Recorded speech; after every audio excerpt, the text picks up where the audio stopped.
Medical Officer Thrin Kal had witnessed many tragedies in his 40 years aboard the Celestial Harmony, but nothing prepared him for the bridge disaster on Deck 7. The structural collapse had injured 3 crew members, including the human engineer, Marcus Webb.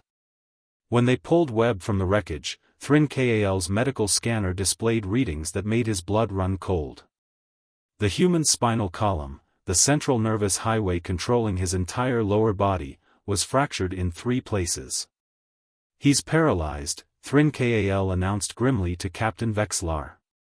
For any species in the known galaxy, this injury means permanent loss of motor function below the waist. "I'm sorry, but Engineer Webb will never walk again."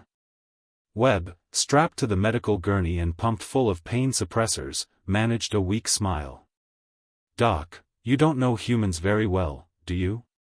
3 months later, the senior staff gathered in the medical bay for what Thrin Kal called an impossibility. Marcus Webb stood in the center of the room, supported by a gleaming exoskeletal frame that connected directly to his nervous system through dozens of neural interface ports. But that wasn't the impossible part. "Neural bridge calibration complete," announced Dr. Sarah Kim, the human neurosurgeon who'd arrived on the last supply ship. "Marcus, whenever you're ready." Webb took a deep breath. Then, with deliberate focus, he lifted his right foot and took a step. Then another. Then another. The alien medical staff stood frozen in shock. "This is forbidden." Thrin Kal sputtered. "You've attached artificial systems directly to his neural tissue. Such augmentation violates 17 galactic medical ethics codes." "On your worlds, maybe," Dr. Kim replied calmly. "Humans have been doing this for over a century. Cochlear implants for the deaf. Prosthetic limbs with neural feedback. Pacemakers for failing hearts. When our bodies break, we rebuild them." "On your worlds, maybe," Dr. Kim replied calmly. "Humans have been doing this for over a century. Cochlear implants for the deaf.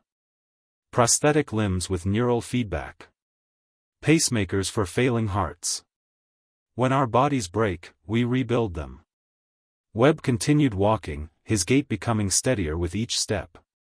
"My spine is still broken, document probably always will be. But these neural bridges bypass the damaged sections. My brain sends signals, the computer translates them, and my legs respond. Simple human engineering." "Simple?" Captain Vexlar's tentacles writhed in agitation. "You've merged organic tissue with mechanical systems. Made yourself part machine." "About 40% machine now, actually," Webb said, tapping the metal frame. "Still 100% human where it counts." He pointed to his head and heart. "But the pain," Thrin Kal protested weakly. "The invasive procedures. The risks of rejection, infection, systemic failure." "Are all acceptable," Webb interrupted, his voice firm. "Because the alternative is giving up. Humans don't give up, document. We adapt. We overcome. We refuse to let biology have the final word." Dr. Kim pulled up a holographic display showing dozens of medical images. Spinal injuries, lost limbs, failing organs, damaged eyes, deaf ears, humanity has encountered every way a body can break.